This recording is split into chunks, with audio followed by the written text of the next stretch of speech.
안녕하세요. 남인숙 작가예요. 오늘은 M님 사연 들어볼게요. 저는 프리랜서로 일하고 있는 30대 숙숙이입니다. 20년간 가장 가깝게 지내고 있는 친구 문제로 의문이 생겨 사연을 올립니다. 그 친구는 제가 참 좋아하는 친구인데요. 사람들 사이에서 성격 좋다고 평판이 좋고 다들 가깝게 지내고 싶어 해요. 그런 친구가 제 절친이라니 제가 참 운 좋은 사람이라는 생각이 들 때가 많았어요. 그런데 제가 일 때문에 그 친구 회사 바로 근처로 일주일간 출근하게 되었어요. 저는 너무 좋아서 매일 아침 점심을 먹거나 퇴근 후 맥주 한 잔이라도 하겠지 하고 기대가 컸어요. 그런데 출근 첫날 점심을 같이 했을 뿐 그 이후로 전혀 시간을 내주지 않더라고요. 물론 싫다고 한 건 아니고 나름의 이유가 있기는 했어요. 요새 회사 일이 바빠서 점심시간도 쪼개가며 일을 해야 한다고도 하고 저녁 시간에도 강아지를 혼자 둘 수 없어서 일찍 들어가 봐야 한다고 하더라고요. 친구의 설명을 들어보면 다 납득이 가는 이유입니다. 그런데 입장을 바꿔 생각해보니 오히려 더 섭섭합니다. 저라면 자주 만나지도 못하는 절친을 매일 볼 수 있는 드문 기회가 생기면 무리해서라도 짬짬이 시간을 낼 것 같거든요. 생각해보니 이 친구는 늘 이런 식이었습니다. 서로 가장 친한 단짝 친구라고 인정을 하는 사이인 건 맞고 저에게도 잘해줍니다. 어쩌다 만나면 세상 행복해요. 슬플 때는 함께 슬퍼해주고 기쁜 일에도 진심으로 축하해주는 친구입니다. 함께 대화를 나누다 보면 너무 다정하고 저를 친구로서 아껴주는 것도 느껴집니다. 그런데 같은 지역에 살면서도 한 달에 한 번 만나기가 어렵습니다. 남들은 베프라고 하면 갑자기 술 생각나면 언제든 불러낼 수 있는 친구, 이렇게 지내는 것 같던데요. 이쯤 되면 제 쪽에서만 좋아하는 일방적인 관계인가? 우리가 친구는 맞나? 이런 생각이 들기도 합니다. 혹시 이번 일이 손절 신호인데 제가 못 알아듣고 있는 걸까요?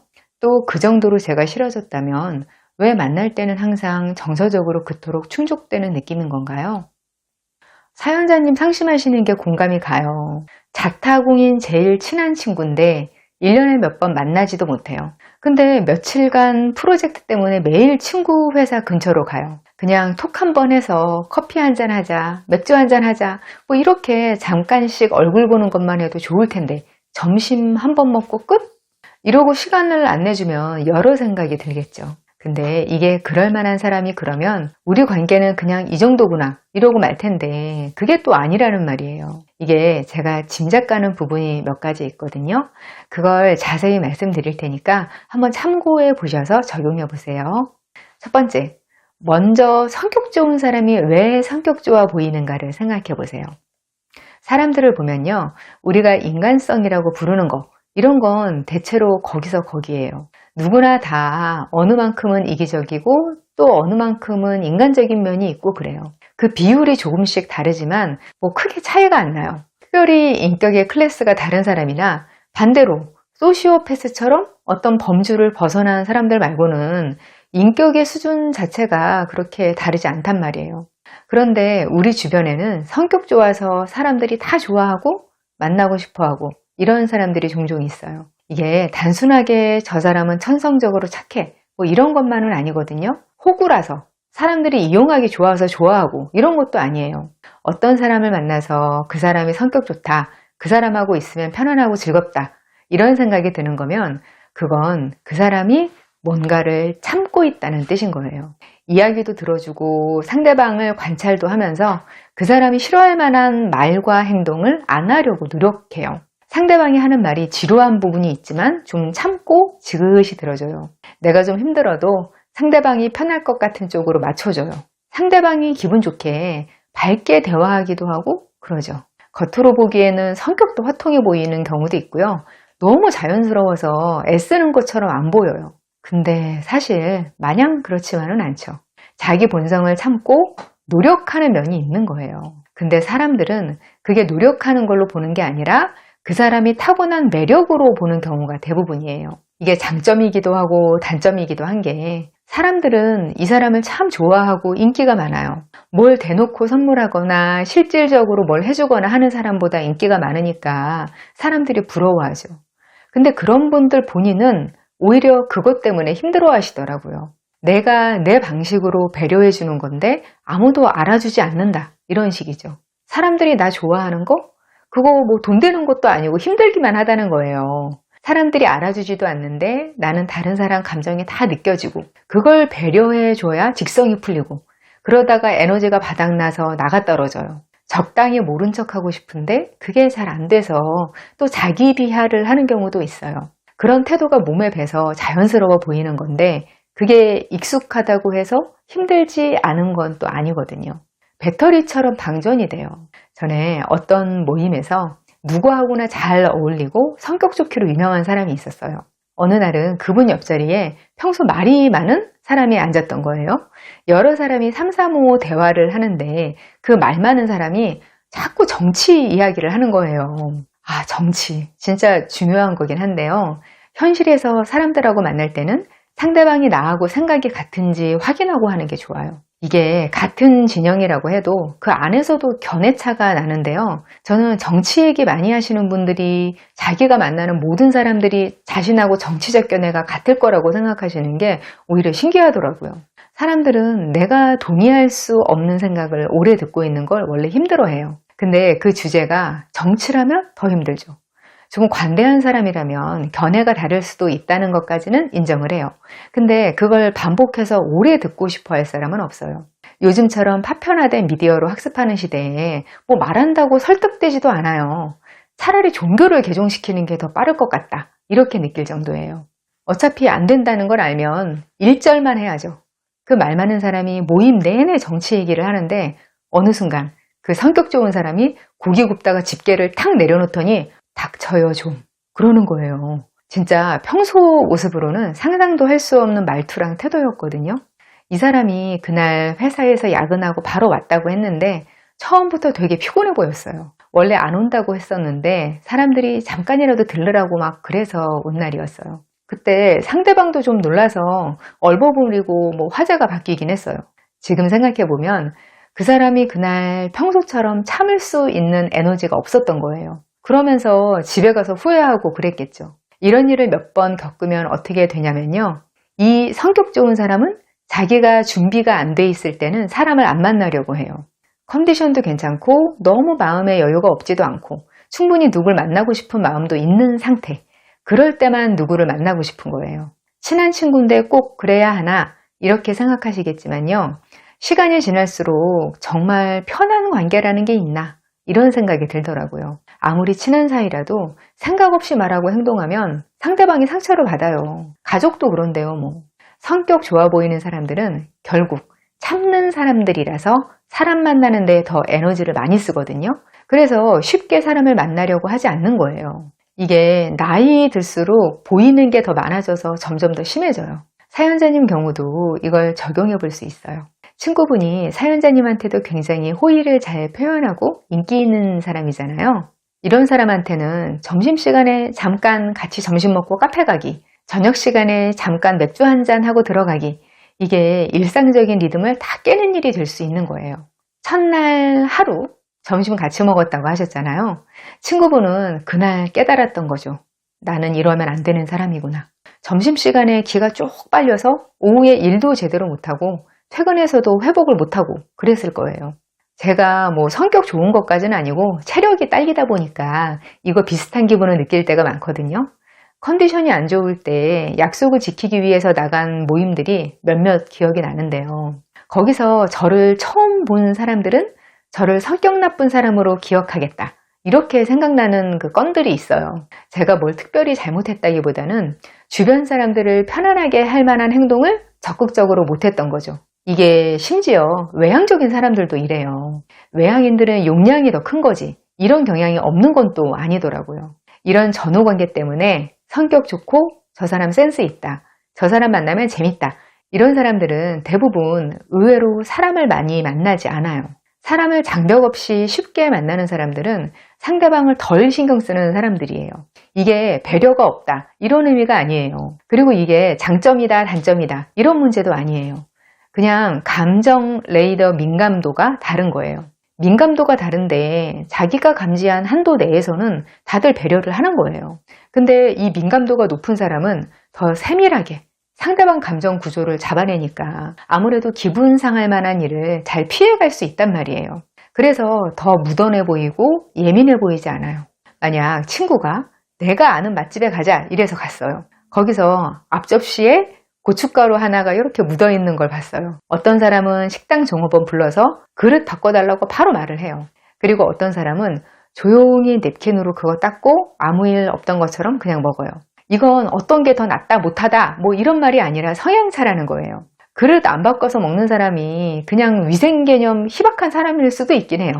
근데 그게 아닐 수도 있다는 거예요. 상대방이 맛집이라고 여길 데려왔는데 먹기도 전에 위생 문제가 나오면 거기 초대한 사람이 민망해질 수도 있겠다.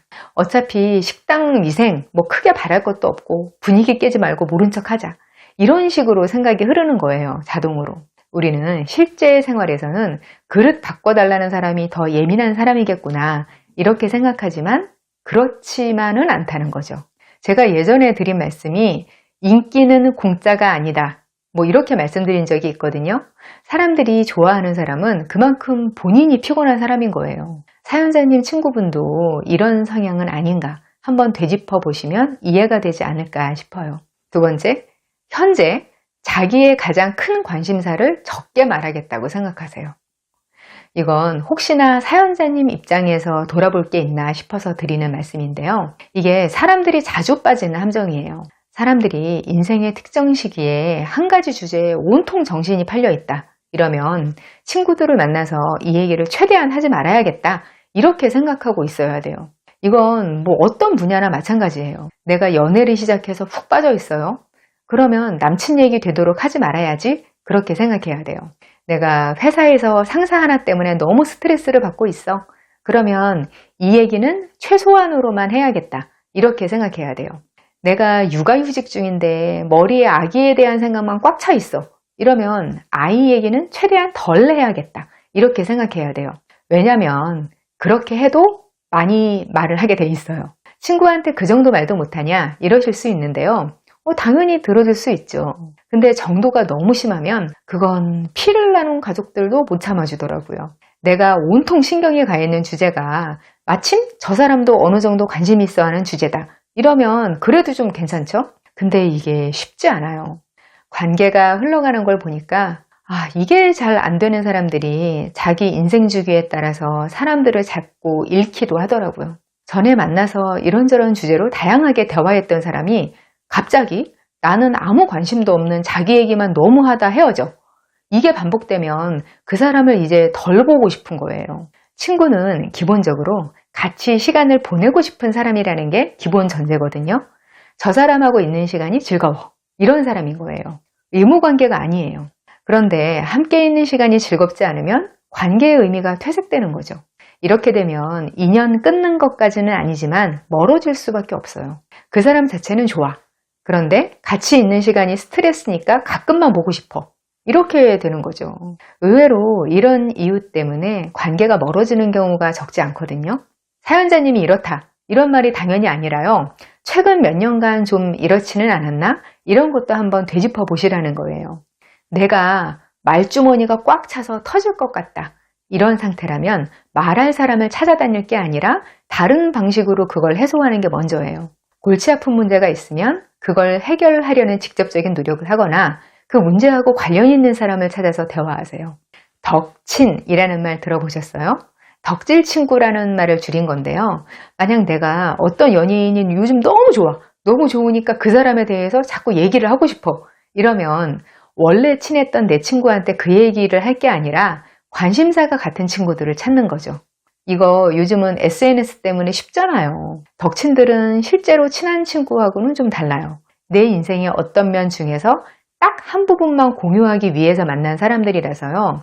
다른 면이 안 맞을 가능성이 너무 많아요. 내가 덕질하는 연예인 얘기는 그냥 덕친하고만 하고 원래 친구하고는 평소처럼 일상을 나누는 거예요. 그리고 생각을 좀 바꾸셔야 돼요. 내 고민과 관심사를 친구들한테 다 털어놔야지 이런 구조로 생각할 게 아니라 친구들하고 있을 때만이라도 내가 다른 생각을 하고 그러면서 좀 잊어야지, 쉬어야지 이런 식으로 생각하는 게 관계로 보나 내 정신 건강으로 보나 나은 거예요. 세 번째, 만남의 양을 줄여보세요. 제가 평생 만난 사람 중에서 제일 성격 나쁜 사람이 있었어요. 이 사람은 특징이 잘해주겠다고 마음먹으면 참 상대방이 감동할 정도로 잘해줘요. 근데 마음에 안 드는 면을 조금이라도 발견하면 상대방을 너무 심하게 괴롭히니까 다 손절당했어요. 그래서 일정 나이가 되고 나니까 주변에 친구는 고사하고 지인이라고 할 만한 사람도 없더라고요. 그런데 그런 사람한테도 유일하게 몇 명 소중한 친구가 있었는데요. 초등학교 때부터 잘 지내던 친구 몇 명이었어요. 가벼운 관계도 유지 못하는 사람이 수십 년 친구는 있는 거예요. 이게 어떻게 가능한 일이었을까요? 그 친구들이 마지막으로 만난 게 5년 전이었어요. 친구들이 다 해외로 지방으로 다 멀리 떨어져 살아서 자주 못 보는 거예요. 만나지는 못하면서 때 되면 김치 담궈서 보내주고 일 생기면 선물 보내주고 그렇게만 지내더라고요. 어릴 때는 서로 성격이 썩 잘 맞지 않아도 생활 반경이 겹치면 친구가 되잖아요. 뭘 잘 모를 때만 붙어 지내다가 물리적 거리가 멀어지면서 오히려 관계가 유지됐던 거예요. 그 사람은. 가끔 만나면서 잠깐씩 만나면 모든 사람이 다 좋아요. 오래 붙어 있는 사람끼리 마찰이 생기지. 안 보는 사람하고 불화가 생길 일이 없잖아요. 외향적인 사람들 중에서는 사람들을 많이 만나면서도 세심하게 배려도 잘하는 사람도 있거든요. 이런 사람들을 가만히 보면 특징이 있어요. 사람들을 잠깐만 만나요. 치고 빠지는 걸 잘하는 거예요. 사람들을 많이 만나도 같은 사람을 오래 보는 것보다 사람이 바뀌는 게 에너지가 덜 들어요. 살면서 보니까 자주 긴 시간 붙어 있는 사람끼리 항상 잘 맞는다고 생각하는 건 굉장히 어려워요. 공통분모가 많으면 많은 대로 한 가지만 안 맞아도 그게 더 크게 다가와서 실망하고 그런 게 관계더라고요. 우리는 상대방하고 안 맞는 부분을 내 내면에서 소화하는 시간이 필요해요. 그래야 사람들하고 더 잘 지낼 수 있거든요. 이렇게 되려면 혼자 시간을 잘 보내면서 에너지를 쌓는 게 필요해요. 혼자 있는 시간을 못 견뎌서 자꾸 사람을 만나려고 하면 자꾸 마찰이 생기고 마찰이 생기면 상처도 생겨요. 이게 아무도 만나지 말고 혼자 지내라는 게 아니라 마찰이 덜 생기는 관계를 늘리는 방식으로 관계 방식을 바꿔야 한다는 의미예요. 사연자님이 베프인데 한 달에 한 번도 못 본다. 그렇게 말씀하셨단 말이에요. 한 달에 한 번 이상 보면 30대 후반 제일 바쁠 인생 시기에 너무 자주 보는 거예요. 바쁜 인생 시기에는 그냥 연결돼 있다는 느낌만 가지고 있어도 괜찮아요. 그러다 서로 환경이나 생각이 바뀌어서 더 가까워지고 할 수도 있어요. 자주 만나는 횟수로만 따지면 제 베프는 정수기 코디분이어야 되거든요. 관계에 수명이 있다는 말을 제가 자주 하는데요. 화장품이나 통조림처럼 유통기한이 있다기보다는 배터리처럼 소모되는 종류의 수명이 아닌가 싶을 때가 많아요. 너무 상호작용을 많이 하면 배터리 닳듯이 수명도 짧아져요. 이렇게 한번 생각해 보세요. 배터리가 두 개가 있을 때 직렬로 연결하면 전압이 세져요. 근데 그렇게 하면 사용기한이 짧고 배터리 두 개 중 하나만 수명을 다해도 전류가 끊어져요. 그런데 병렬로 연결하면 출력은 배터리 한 개만큼이지만 더 오래 갈 수 있어요. 그리고 배터리 한 개가 나가도 전류는 계속 흐르게 할 수 있고요. 우리 관계도 인생 설계도 이제는 병렬식으로 해야 돼요. 직렬 연결로 하얗게 불태우는 건 어릴 때 해본 걸로 족하다. 이렇게 생각하시면 좋겠어요. 점점 어른으로 나이를 먹을수록 아예 끊어지는 일은 안 만드는 게 좋거든요. 왜냐면 살아온 시간, 만들어 놓은 일들 이런 것 때문에 회로가 복잡해져 있어요. 그래서 이거 다시 연결하는 게 보통 일이 아니에요. 오늘 사연자님 고민에 세 가지 면에서 한번 같이 생각을 해봤는데요. 생각을 가지런히 정리하시는 데 도움이 되시면 좋겠어요. 고민 사연은 네이버 카페 어른성장학교 게시판에서 받고 있어요. 저는 다음 이 시간에 여기서 다시 만나요. 기다릴게요.